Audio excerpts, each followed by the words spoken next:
What's up, Sushi Squad? We back again for some more Genshin Impact. Today we're going to be talking about the Lantern Rite event that is going on currently, and more specifically talking about the Theater Mechanicus. I'll put timestamps in the description so you guys can skip to whatever part you want, but generally speaking, when you end up logging into Genshin, you're going to end up seeing the Xiao story quest show up.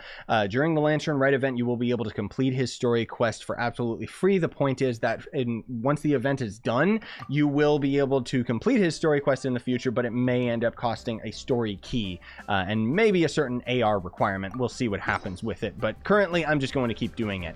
Eventually, as you end up completing his story quest and doing a little bit of the Lantern Rite festival, you will end up unlocking the crafting recipe for the lanterns. Now, unfortunately, I can't craft any right now, so I gotta scroll down a bit, but you may or may not have already accidentally stumbled upon some of the new resources from certain enemies or just from harvesting plants. So harvesting plants will give you the lantern fiber.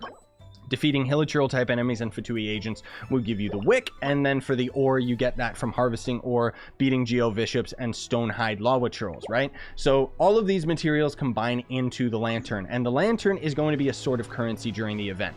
You'll use it to end up participating in certain events, more specifically the Theater Mechanicus. You can end up using a lantern at any time and just having it hover around. It doesn't really do anything, it's just vanity. It's very cool though. So potentially by the end of the event, you could have hundreds of them that you just don't have to spend on anything else because you've got everything out of the event, so you can place them all over the place. And I think that's kind of the goal here. Now, there's going to be two different big things, or three different big things about this event, I should say. There's going to be all that glitter, which as far as I know is just the Xiao story quest. The Xiao story quest, I think it's time gated just based on the fact that it says unlocks after 2 days. I think in 2 days we'll be able to continue his story quest a little bit further. But then more importantly, there's going to be the Lantern Rite tales.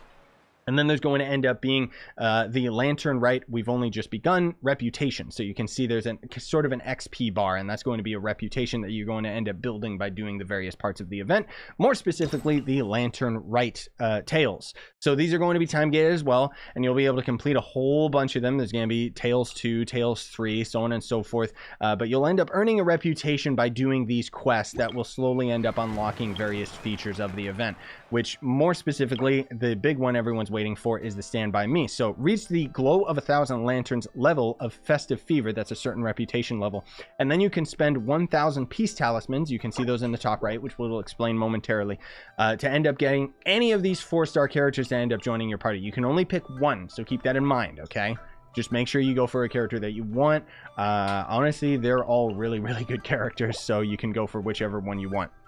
But in order to end up getting that currency, the peace tokens, you're going to get that from the Theater Mechanicus. The Theater Mechanicus is going to be a sort of a tower defense thing, but the peace tokens themselves are also going to end up being used in the Xiao Market. So you'll be able to get all of these items currently, and then when we reach Xiao Market Stage 2, which is going to unlock in 2 days and 10 hours, at least at the time that I'm recording this, you'll be able to buy these items, and then at Stage 3, you'll be able to buy even more. And it's all just time gated, you just gotta wait until it ends up unlocking. So the Theater Mechanicus is probably the most complex part of the event, where you're going to actually be earning 2 different currencies. There's a total of 3 currencies during this event: lanterns, the peace tokens, and then Mechanicus sigils. I'm probably pronouncing that wrong, but you can see the maximum amount on the left side of the screen. So basically, by completing the Theater Mechanicus and completing certain objectives, you can see right here, this is how you get the peace tokens, is by completing these very specific objectives. So the one that I can't get right now because it's time gated is complete a stage on difficulty 4 or higher with at least 560 points in the Theater Mechanicus, which I'll show you how to do that in a moment, but it's going to end up being fairly easy. And then once we end up getting enough reputation, we'll end up unlocking these rewards and then these rewards and so on and so forth. And you can see actually it shows that a lot of these it seems like these are already, like I've already completed a lot of these, but I just can't claim them because of the fact that my reputation is so low, but the reputation itself is very time gated. So there is a lot of important information that's shown on the top left of the screen that I really want to get into before we move forward into the actual round, because there's going to be the highest available difficulty is difficulty 3, the Mechanicus Mechanicus max level, so that's the towers that you place down in the actual tower defense round. Those can get to a maximum of level 5 currently, and the maximum amount of Mechanicus sigils that you can hold onto currently is 1,050. The reason this is important is because what this currency is used for is to buy the towers and level them up. So my recommendation is to buy all of the towers, level them up to maximum, and then you can start to store a little bit more of the currency as the further parts of the event end up unlocking, because as you can see right here, there's a couple towers that we can't end up actually unlocking. There's higher levels that we can't end up unlocking, and all of that is going to end up progressing over time. So you can see that unlocks in 10 hours, Theater Mechanicus Stage 3, which Stage 3 will end up giving us a higher maximum for a lot of these things, and certain other things that won't end up having a maximum. So you can actually see right here that at Stage 2, you know, those are our rewards. Stage 3 unlocks in, you know, 10 hours, so the highest difficulty goes up to 4. Our towers can end up being level 6, and the maximum amount of Mechanicus sigils goes up to 1200, so on and so on and so forth, all the way to the max level. So grind them out, but don't worry about over grinding, because honestly speaking, this event is very, very time gated, which is something that's really nice, because it means that the event itself is not going to overwhelm players that much, just because you don't have any reason to grind it out like to your heart's content. Now let's look at the stage features. So there's going to be various stages that will slowly end up unlocking more and more options as we end up getting to higher difficulties and to further portions of the time-gated portion of the event. Then there's going to be these challenges right here. Now these, you could read into these as much as you want, but I don't really care about them, because it's basically just complete the stage, you'll get 60 of the Mechanicus sigils. Simple enough, no reason to read it. It's just kind of so that you know, okay, these are all the different rewards that you can end up getting further on as the tower defense levels themselves end up getting more and more difficult. So now let's actually hop into the Theater Mechanicus so that I can explain to you guys and gals how that ends up working. So you're going to end up talking to this chick right here. I'll play around, yes please, and it is going to cost us 1 lantern to end up doing it. Now the thing is, I'm not actually gaining anything right now, because I can't get any more of my peaceful tokens until difficulty 4 is unlocked, and I can't store any more of the Mechanicus tokens until we've actually reached stage 3. It's weird that they call it like stage 3, and then there's a reputation. There's almost too many things to keep track of, but thankfully the game does a pretty decent job of actually showing you. Now, as of the current portion of the event, I literally just grinded difficulty 2 over and over, because I found that difficulty 3 just wasn't really efficient enough. There was a lot more enemies for very little payoff, and the fact that we are not able to store that much of our Mechanicus means that, you know, there's not really much reason to go any higher than difficulty 2 outside of do difficulty 3 so that you can get all of the peaceful tokens, right?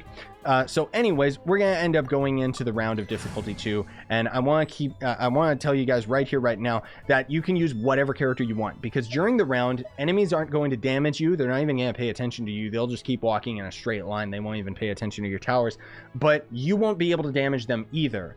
But elemental reactions will still take a part to play. So if I tag an enemy with Mona or any Hydro character, I'll end up getting that enemy wet, and then it can synergize with my towers, or I can synergize it myself by using a Cryo character and actually getting that enemy frozen, and then they'll be frozen while my towers continuously do damage to them. This will end up becoming a lot more important later down the road, I'm sure, as the difficulty increases. But the whole point is that you don't have to have a character leveled in order to have them be effective. So a lot of people keep using Sucrose as a really powerful character just because of the fact that she stun locks enemies like crazy. I use Jean a lot just because of the fact that her elemental skill can launch enemies away. Your charge attacks will still end up knocking enemies back as well. But let's just hop into the round so that I can kind of explain a little bit more of the complexity of the tower defense and how this ends up working. Yada, yada, yada. So the tower defense, you can see that is going to be the enemy portal right over there. And this line that's kind of slowly going across the ground is showing you the lane. So it's showing you enemies are going to come from over there, and this is their walking path. So you can set up your towers accordingly. The enemies are trying to end up getting into this portal, and if 20 enemies end up escaping, you end up losing the round, which is pretty difficult to end up happening when you're this early on, because it's going to end up being pretty easy. Now, the different levels themselves are going to have different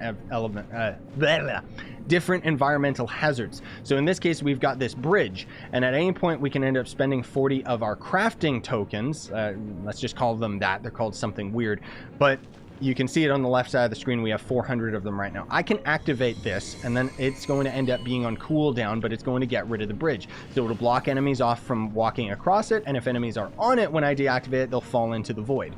Now, that same crafting token is going to be used to end up crafting your towers, and as I mentioned, your towers are going to slowly start to cost more and more and more to place down the higher the level they are. So I'm just going to place down, you know, an electro and a cryo, and then we're just going to start the round right here.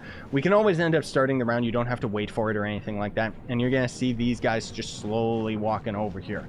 Now, the thing is, I want to be as efficient as possible. So I'm knocking the enemies closer to my towers so that they can actually start doing damage. And as you end up leveling your towers, they're going to have different effects. So the electric tower, for example, at the beginning is only going to be able to attack like one enemy at a time. You level it up, it can attack like 3 enemies at a time. Or the cryo one will eventually make it so that when it tags enemies, they'll end up having slow walking. And as these enemies are dying, we're slowly earning more of those crafting tokens that I had mentioned. So now that we have enough crafting tokens, I can place down another tower. But you can see that we've actually got 3 out of 14 towers in total that we can end up placing down, right? And it also shows the amount of enemies that are left, yada, yada, yada. It shows all the information that you end up needing. So let me actually just fast forward to the end of this round so I can show you kind of the in-between transition, which is going to be the Mystic Arts. So while you're transitioning from one round to another, or one wave to another, the Mystic Arts are going to show up. These are going to cost a certain amount of your crafting tokens or Beneficus points, whatever. It's not taking your Beneficus tokens that you use in the armory. It's just going to be a separate currency during the round. But we could use these to end up giving us different advantages or disadvantages based on the amount of points that you want to spend and so on and so forth. But there's also going to end up being a Fearless token that can end up showing up. That's not going to cost you anything, but it's just going to end up having a really difficult enemy or a really fast enemy or have the health increase on all of the enemies, or something is going to end up happening that is not going to end up being beneficial to you. But you'll end up getting a lot more points by actually completing the rounds and successfully, you know, not losing by doing something like that. So anyways, I'm going to place down our tower right here. You can see I'm completely out of points, and then we will start again. Now we've actually got a second portal showing up, and it was showing that their lane is going to walk over here, and then it's going to end up walking down here across the bridge. Now, as you end up getting further into the rounds, the enemies are going to get more and more difficult. When we were choosing our Mystic Art, it was actually showing the enemies that would end up showing up in the next round. And again, the crafting tokens I don't think are going to be that important right now, but as we're in further and further difficulties, and as we're leveling up our towers, again, it's going to cost more and more to end up setting up our defenses. So I think that's where certain things will end up coming into play later down the line, even if they're not very useful right now. More specifically, the recovery tower. So the recovery tower, as you can see, sets up an area of effect, and when enemies end up dying in this area of effect, we're going to end up getting more of those construction tokens. So later on, it might end up being really good. If I actually placed it here, I would have gotten some points for some of these enemies and some of these enemies. So it's very strategic in where you're going to end up placing these, right? At any point, you can end up dismantling these towers and getting a certain amount of points back. Sometimes you can get a Mystic Art that will end up making you get even more points back for dismantling a tower. And last but not least, one of them that I really want to explain is the Animo Tower, because this one is actually one of the only towers, at least currently. There are other towers that are going to end up being available as we get further in the event. But this tower, you can actually rotate, and where the eye is facing is where it's going to end up attacking enemies, or pushing them more specifically. So this spot, most of all, is just going to push enemies into the wall and kind of stun them for a little bit. But if I put it over here, for example, and had it facing over the edge, it would actually shove those enemies over the edge, thus giving me a little bit more of an advantage over it, right? And at any point, again, I can end up just using Jean's ability, shoving enemies off the ledge myself if I want to. Again, I can always end up using my charge attack. Okay, so right here, see, we've got a Fearless thing. Perfect timing. So a Frost Arm Lava Churl will appear randomly along the path and complete the Fearless challenge to attain additional Beneficus sigils at the end of the stage. So the sigils themselves are not the crafting tokens. The sigils are the ones that you use in the armory. So we'll go for this, even though technically I don't need it, because I've already got the maximum amount that I actually is possible in the first place, right? So I'm going to throw down a couple extra towers here just so that I can end up having it be a little bit more defensive, because I don't know whether or not this guy's going to end up actually coming all the way across the bridge, right? So we're going to end up putting a fire one down, and I think that's pretty much all we can afford. So let's start the wave, and I'll see if I can end up... Hopefully it'll kill enough of these random enemies that I can end up getting enough points to throw him off the bridge. Yes, we will be able to do that if my towers don't absolutely destroy this man before he ends up getting to the bridge in the first place. Oh, dang. Certain enemies will end up moving super duper fast, and it can end up being really difficult depending on the multipliers that you end up getting. But yeah, for the most part, that's pretty much it for the tower defense. It's only going to get more complicated from this point on, but generally speaking, you can get away with completing the earlier portions to get the Benefictus sigils, even if you will have to complete specific objectives to get more of the peace tokens, which are used in the Xiao shop. Simple enough. Thanks for watching. Smash like, sub for more, buy the merch you want, support the channel, and have yourselves a fantastic day. Sign on, and stay epic, everybody.